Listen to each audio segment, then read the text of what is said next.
Good morning students. तो कैसे हैं आप लोग? आई थिंक सब बढ़िया होंगे और बढ़िया होना भी चाहिए। तो आज हम लेके आए हैं आपके लिए क्लास 10 का chapter number 8, how do organism reproduce, जो कि बायोलॉजी का एक मोस्ट इम्पॉर्टेंट टॉपिक है।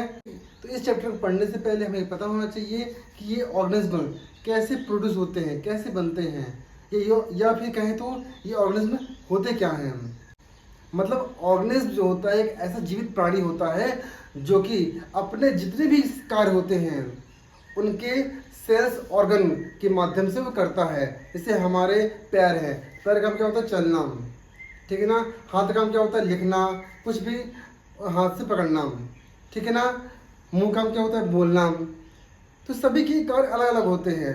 तो यह ऑर्गेनिज्म जो होता है अपने ऑर्गन्स के माध्यम से जितनी प्रकार की एक्टिविटीज होती हैं उसको करता है, ठीक है ना। और क्या होता है? विच हैव सेपरेट फंक्शन, सभी का कार्य अलग अलग होता है, ठीक है। बट आर डिपेंडेंट ऑन इधर, मतलब सबका काम अलग अलग होता है लेकिन सभी जो होते हैं वह एक दूसरे पर डिपेंड होते हैं, ठीक है ना। अब कुछ आता है, do organism create exact copy of themselves, क्या ऑर्गेनिज्म स्वयं की जैसे एग्जैक्ट कॉपी, हूबहू कॉपी बना सकते हैं क्या?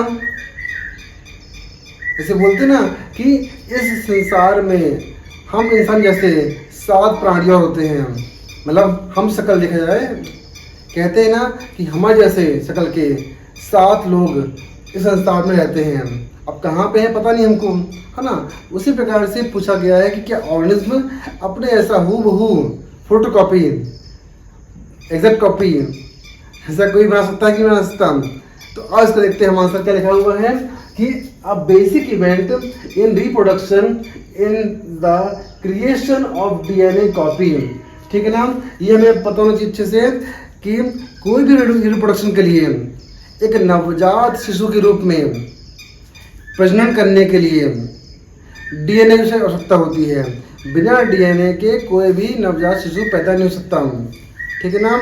या तो पिता का डीएनए मिलेगा उससे या तो माता का डीएनए मिलेगा उससे, ठीक है। और ये क्या करते हैं? This creates 2 copy of DNA in a reproduction cell, और ये डीएनए की 2 प्रकार की कॉपी बनाते हैं हम, ठीक है। And they will need to be separate from each other, जो कि एक दूसरे क्या होते हैं? अलग अलग होते हैं, ऐसा नहीं कि दोनों सेम होते हैं, ठीक है ना। डीएनए देन आपको रिप्रोडक्शन के लिए डीएनए की आवश्यकता पड़ती है, और इस रिप्रोडक्शन के दौरान 2 प्रकार के कॉपीज बनती हैं जो कि एक दूसरे से क्या होती हैं? अलग अलग होती हैं, ठीक है। अब क्वेश्चन उठता है क्या कि these 2 cells are of course similar, ये 2 सेल्स सिमिलर होते हैं, बराबर होते हैं, सेम होते हैं, लेकिन but are they likely to be absolutely identical, वो उनके जो सेल्स होते हैं सिमिलर तो होते हैं लेकिन वो दूसरे क्या होते हैं? आइडेंटिकल होते हैं, अलग अलग गुण रखते हैं। ऐसा क्यों? तो इसका आंसर हमें यहाँ पर चलता है कि there could still be many other variation in the DNA copies, ठीक है ना। सब में अलग अलग वेरिएशन होता है। वेरिएशन मतलब होता है विविधता, मतलब विविधता, सब में अलग अलग गुण होना, ठीक है। तो जब भी डीएनए बनता है, जैसे मान लीजिए एक माता है और पिता है, उससे जो बच्चे पैदा होते हैं, तो बच्चे पैदा होते हैं ट्विंस, मान लीजिए दोनों की शक्ल एक जैसी है, ठीक है ना। लिखा है यहाँ पे these 2 cells of course similar, शक्ल जैसी है, but they likely to be absolutely identical, लेकिन उनके गुण क्या हैं? अलग अलग है। एक पिन्ना है तो एक कठोर है, एक बहुत डरपोक है तो एक क्या है? थोड़ी मजबूत है। तो ये अलग अलग गुण होते हैं लेकिन दिखते सेम हैं। तो there could still be many other variation in the DNA copies that would not lead to such a drastic outcomes, मतलब ये गुण तो समान होते हैं लेकिन कुछ ज़्यादा परिवर्तन नहीं होता है। शक्ल सेम है, हाइट सेम है, वेट सेम है, सब कुछ सेम है, लेकिन उसमें कुछ ज़्यादा ही आउटकम्स, ड्रास्टिक आउटकम्स नहीं होते हैं। अब हम पढ़ने जा रहे हैं modes of reproduction used by single organism. एक सिंगल ऑर्गेनिज्म के द्वारा किस प्रकार से रिप्रोडक्शन की प्रोसेस होती है, तो अब इसे हम अलग अलग वे में देखते हैं। तो पहला हमारा आता है फिजन। फिजन मतलब होता है विखंडन, टूटना। तो क्या होता है बच्चों कि for a unicellular organism leads to creation of new individuals. मतलब फिजन की जो प्रोसेस होती है वो यूनिसेलुलर ऑर्गेनिज्म के लिए होती है। क्या होती है? यूनिसेलुलर। यूनिसेलुलर मतलब होता है सिंगल सेल, सिंगल ऑर्गेनिज्म। तो एक यूनिसेलुलर ऑर्गेनिज्म में क्या होता है, एक नया प्रकार का ऑर्गेनिज्म निर्माण होता है।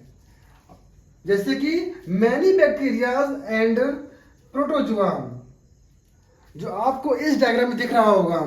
बैक्टीरिया और प्रोटोजुआ जो होते हैं वो simply split into equal halves during the cell division.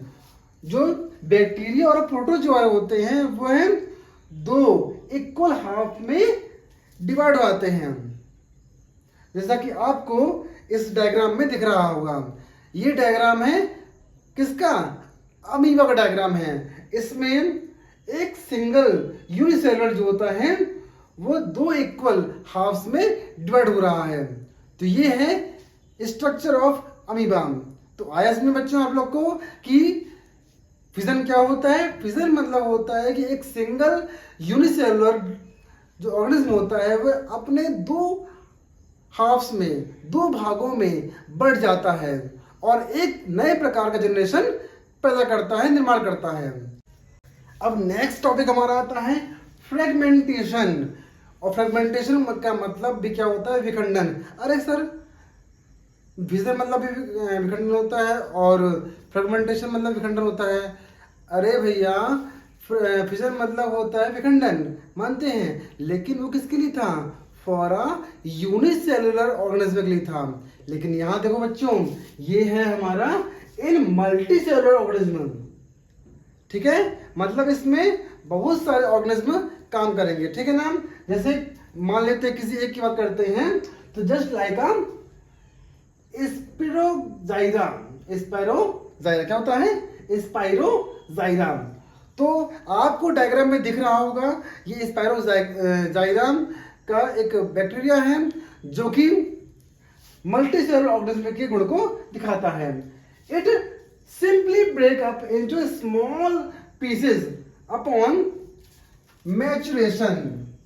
तो इसका काम भी क्या होता है? यह अपने कई भागों में टूट करके एक नए प्रकार की जनरेशन को निर्माण करता है, पैदा करता है। ठीक है ना। These pieces grow into new individuals. अब ये टूटे टुकड़े, इस प्रकार से हमारा फिजन था, अपने शरीर के कई भागों को तोड़ करके नए नए ऑर्गेनिज्म बनाता है। उसी प्रकार से ये भी क्या होता है? अपने कई पीसेस में टूट क्या करता है? नए प्रकार के इंडिविजुअल्स बनाता है। ठीक है ना। तो क्या क्वेश्चन उठता है क्या बच्चों कि हर प्रकार के मल्टीसेलुलर ऑर्गेनिज्म जो होते हैं वैसा करते हैं क्या? नहीं। This is not true all multicellular organism. ये सभी मल्टीसेलुलर ऑर्गेनिज्म के लिए नहीं होता है। ठीक है ना। They can not simply divide cell by cell. ये कई प्रकार के मल्टीसेलुलर ऑर्गेनिज्म ऐसे होते हैं जो कि सेल बाय सेल डिवाइड नहीं किए होते हैं। ठीक है। मतलब कहने वाली बात यहाँ पे ये है बच्चों कि कोई भी मल्टीसेलुलर, जैसे मान लीजिए कोई भी बॉडी ऐसी है, कोई बैक्टीरिया है जो कई भागों में टूट रहा है, लेकिन दूसरा बैक्टीरिया ऐसा होगा जो टूटेगा नहीं। ठीक है। That is different cell type perform different function. अलग अलग सेल्स के अलग अलग पार्ट्स होते हैं और अलग अलग पार्ट्स अलग अलग काम करते हैं। जैसे ह्यूमन बॉडी क्या है? मल्टी सेलुलर ऑर्गेनिज्म है। ठीक है। इससे हमारा हाथ का काम अलग होगा, मुंह का काम अलग होगा, पेट का काम अलग होगा, पाँव का काम अलग होगा। तो सबके काम अलग अलग होते हैं। ठीक है ना। तो ये हमारा किसमें आता है, फ्रेगमेंटेशन। कोई बच्चों आपसे पूछे कि फिजन क्या होता है, तो फिजन और फ्रेगमेंटेशन का दोनों काम सिंपल वही होता है कि ये अपने सेल्स को दो या दो से चार भागों में डिवाइड करता है और एक नए प्रकार के इंडिविजुअल्स ऑर्गेनिज्म बनाता है। लेकिन डिपेंड करता है कि दोनों कौन कौन से ऑर्गेनिज्म होते हैं। तो फिजन होता है यूनिसेलुलर और हमारा फर्मेंटेशन होता है मल्टीसेलुलर। तो बच्चों अब आता है आपका नेक्स्ट रीजनरेशन। तो रीजनरेशन मतलब होता है पुनर्जनन, दोबारा पैदा करना। तो क्या होता है,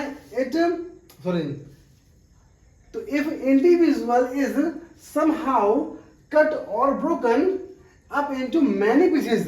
अभी तक हमने पढ़ा था यूनिसेलुलर और फ्रेगमेंटेशन में कि जो भी ऑर्गेनिज्म होते हैं वो टू हाफ्स शेप में होते हैं, बढ़ जाते हैं टू हाफ शेप में।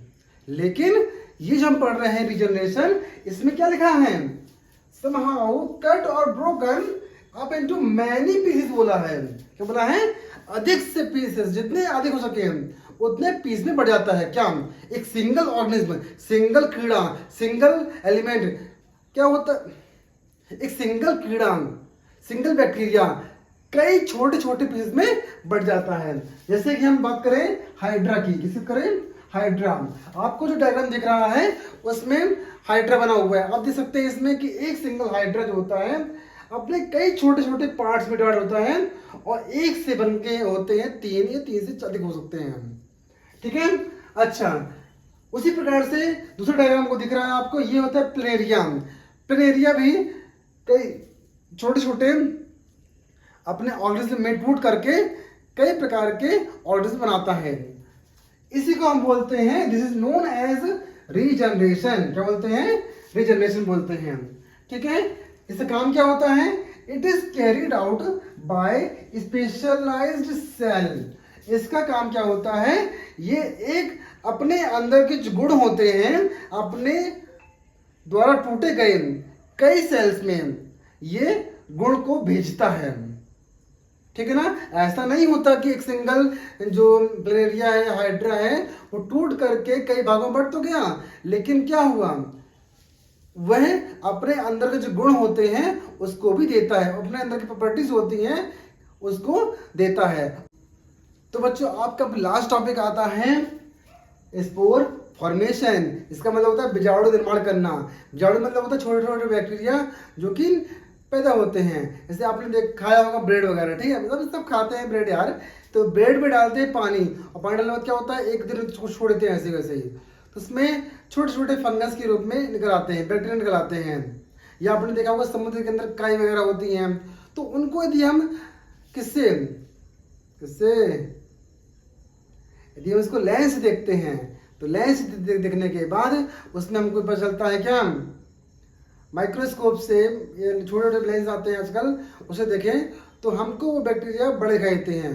तो उन बैक्टीरिया को यदि हम बात करें तो जैसे डायग्राम में आपको दिख रहा है, ये डायग्राम किसका है, ये है राइजोपस। कौन सा है, राइजोपस। इसमें आपको दिख रहा होगा कैसा, एक लग रहा है कोई फूल है ना, तो फूल नहीं है बेटा, वो एक प्रकार का बैक्टीरिया है। इस पे हम चर्चा करने वाले हैं। तो क्या होता है, जो इसमें आपको डायग्राम में दिख रहा होगा, जो ब्लॉब, ब्लॉब मतलब जो गेंद जैसे दिख रहे हैं आपको, ठीक है ना, तो उसको बोलते हैं ब्लॉब। तो इसमें देखिए बेटा, the टिनी blob on stick structure कैसे होते हैं, उनका जो स्ट्रक्चर दिख रहा होगा आपको डायग्राम में, वो स्टिक कैसे होता है, ठीक है, आर इन्वॉल्व्ड इन रिप्रोडक्शन। वो ही एक ऐसे स्पोर्स होते हैं जो कि रिप्रोडक्शन करने में सहायता करते हैं। ठीक है, the spore are covered by a thick wall that protect them until they come out into contact with another moist surface and can begin to grow. मतलब वो एक ऐसे स्पोर्स होते हैं जो कि अपने आप को एक वॉल, थिक वॉल मतलब एक मोटी सी परत के द्वारा करते हैं, अपने आप को प्रोटेक्ट करते हैं, और जैसे ही उनमें प्रोटीन मिलता है वह उस थिक वॉल को खोल देते हैं और इस प्रकार से एक नए बैक्टीरिया का जन्म लेता है।